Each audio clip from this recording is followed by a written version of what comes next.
Terceira Era, capítulo 32. O retorno do rei. Sam deu meia volta e entrou na torre pela porta da frente, que era guardada por duas sentinelas. Sam ergueu a estrela da tarde e a sua luz queimou as sentinelas, que fugiram apavoradas. Sam matou alguns orcs em seu caminho e logo se espalhou um boato de que um grande guerreiro élfico estava invadindo a torre após assassinar Laracna. Por causa disso, os orcs se desentenderam sobre o que fazer e acabaram brigando entre si, matando um ao outro. Um único orc havia sobrado no topo da torre e, fugindo do grande guerreiro élfico, ele se escondeu em um alçapão secreto no teto. Frodo estava lá, e o orc começou a torturá-lo, mas Sam subiu a escada e a criatura o atacou em desespero, mas tropeçou e caiu, se espatifando lá embaixo. Sam então libertou seu companheiro, que estava nu, e devolveu um anel ao seu portador de direito. Os hobbits se disfarçaram com armaduras dos orcs e saíram da torre, se aventurando nas planícies de Mordor. Após alguns dias de caminhada, escapando de orcs aqui e ali, Frodo e Sam se depararam com um massivo exército de Mordor entre eles e a Montanha da Perdição. Sem muita escolha, eles avançaram. Eventualmente eles foram avistados, mas confundidos por orcs devido aos seus disfarces. O capitão dos orcs os mandou marchar com o resto, pois eles estavam agora indo em direção ao Portão Negro. Na confusão, Frodo e Sam conseguiram escapar daquele massivo grupo de orcs, que agora se deslocava, deixando o caminho livre para os hobbits. Após a vitória nos campos de Pelennor, Aragorn formou um conselho para debater seu próximo passo. Gandalf informou a todos de que a maior parte das forças de Sauron ainda estava em Mordor, e o próximo ataque seria ainda pior. O mago sugeriu um assalto aos Portões Negros de Mordor, já que Sauron não poderia ser derrotado sem que um anel fosse destruído e, portanto, eles deveriam desviar a atenção do Senhor do Escuro para longe de Frodo o máximo possível. Ele disse que dessa forma, Sauron assumiria que Aragorn possui um anel e agora, cheio de orgulho, foi bater de frente com ele. Todos concordaram com o plano. No dia seguinte, as tropas de Gondor, Rohan e dos Dúnedain marcharam ao lado de Aragorn até Mordor, totalizando 7.000 homens. No meio do caminho, os Nazgûl começaram a pairar sobre o exército, acompanhando seu progresso.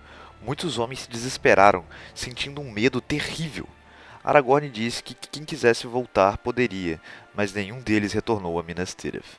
Quando eles chegaram ao Portão Negro, Aragorn dividiu seu exército em dois, os posicionando em duas colinas próximas.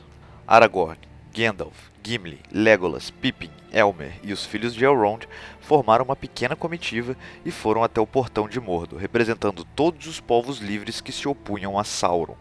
Eles foram recebidos por um homem mortal, um Númenóreano negro conhecido apenas como Boca de Sauron. Ele lhes mostrou o colete de Mithril de Frodo e o seu manto élfico, dizendo que Sauron pouparia o hobbit espião se eles concordassem com seus termos. Gandalf, sem esperança, perguntou quais eram os termos. Boca de Sauron disse que Gondor e seus aliados não poderiam nunca mais atacar Mordor, e que todos deveriam pagar tributo, além de que um representante de Mordor tomaria conta de Isengard para vigiar Rohan. Gandalf obviamente rejeitou esses termos absurdos. Assim, os portões se abriram, revelando o exército de Mordor, infinitamente superior ao dos homens, e uma terrível batalha sem esperança teve início ali. O plano de Aragorn havia funcionado e o caminho dos hobbits estava livre agora. Eles continuaram sua jornada até que Frodo não aguentou mais seguir em frente devido ao peso do um anel em seu pescoço. Sam então o carregou nas costas e eles alcançaram o sopé da Montanha da Perdição. Eles subiram a montanha e alcançaram o topo, quando Gollum apareceu do nada e atacou Sam por trás. Frodo e Gollum lutaram e Frodo se saiu vitorioso, mas não matou Gollum de novo por pena. Os hobbits entraram no workshop de Sauron na montanha onde um anel foi forjado, mas Frodo disse que não completaria a missão, pois um anel agora era seu. Então o colocou no dedo. Nesse momento, Sauron descobriu Frodo e um anel ali. Então, o Senhor do Escuro finalmente entendeu todo o plano dos homens. Eles não queriam usar um anel contra ele, e sim destruí-lo. E assim, os Nazgûl voaram o mais rápido que podiam em direção à Montanha da Perdição. Gollum atacou Frodo novamente e Sam viu apenas a criatura lutando com o ar, até que Frodo reapareceu, pois Gollum arrancou o dedo com um anel. Ele começou a pular e dançar em comemoração, pois finalmente havia recuperado o seu precioso.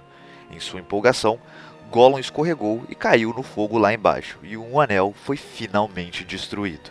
Sam então carregou Frodo nas costas e os dois fugiram correndo dali, enquanto a montanha explodia em chamas.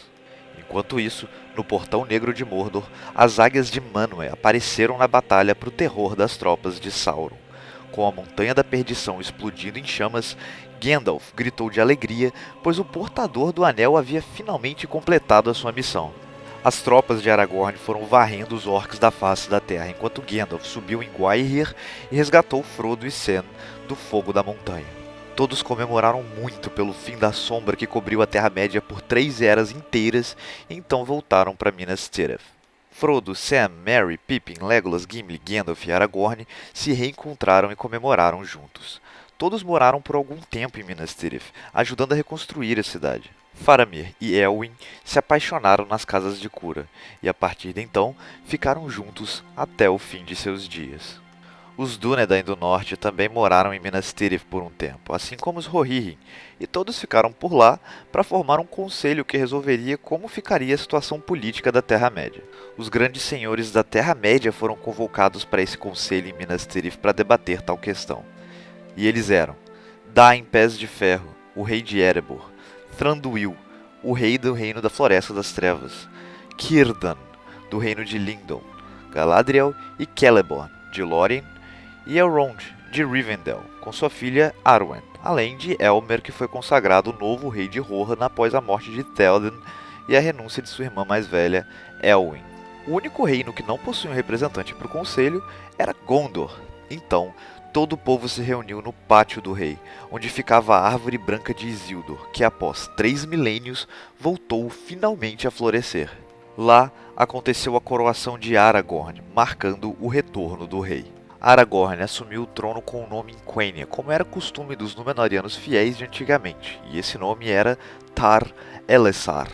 Galadriel finalmente entendeu o que Gandalf disse quando veio à Terra-média e entregou a Pedra Élfica de Valinor, também chamada de Elessar, para que fosse passada a outro. Na ocasião, ele disse: "Entregue essa pedra para aquele que carregar o mesmo nome, Elessar, pois ele será aquele que trará a cura e a renovação a este mundo." Faramir buscou a coroa do rei de Gondor deixada na Casa dos Mortos por Earnur, o 33º e último rei de Gondor que foi enfrentar o Witch King em um duelo e nunca mais retornou. E ele deu a Frodo, que deu a coroa a Gandalf, que coroou Aragorn sobre uma chuva de aplausos. Com Gondor devidamente representada, teve início o conselho, onde o rei Elessar foi consagrado como governante absoluto do novo Reino Unificado dos Homens, que abrangia os territórios de Gondor e Arnor. Elrond ficou feliz em finalmente conceder a mão de sua filha Arwen a Aragorn, agora que ele cumpriu com sua palavra, que era de se tornar rei de ambos os reinos dos homens. Uma aliança foi formada entre o Reino Reunificado e os reinos dos Elfos e Anões para combater e exterminar os poucos orcs remanescentes na Terra-média. Com o norte, que compreende as regiões de Eriador e Rhovanion, praticamente livres das criaturas malignas, a Floresta das Trevas passou a se chamar a Grande Floresta Verdejante.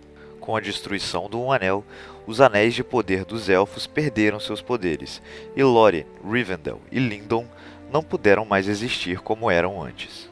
Os povos livres da Terra-média juntaram forças para livrar o mundo do pouco que havia sobrado da sombra de Mordor, trazendo novos tempos de paz.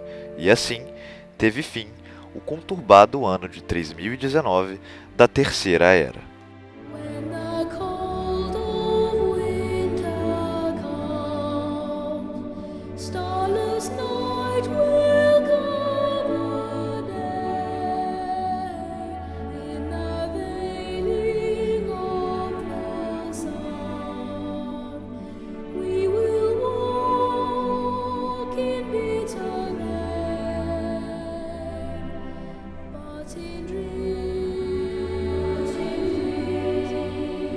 Yo! Sejam muito bem-vindos a mais um Ovo de Páscoa e hoje nós vamos falar sobre A Nova Sombra, que seria uma espécie de O Senhor dos Anéis 2. Bom, o que acontece é o seguinte, Tolkien começou a escrever sobre uma nova sombra que chegaria ao mundo, já que os homens são criaturas que naturalmente buscam um conflito.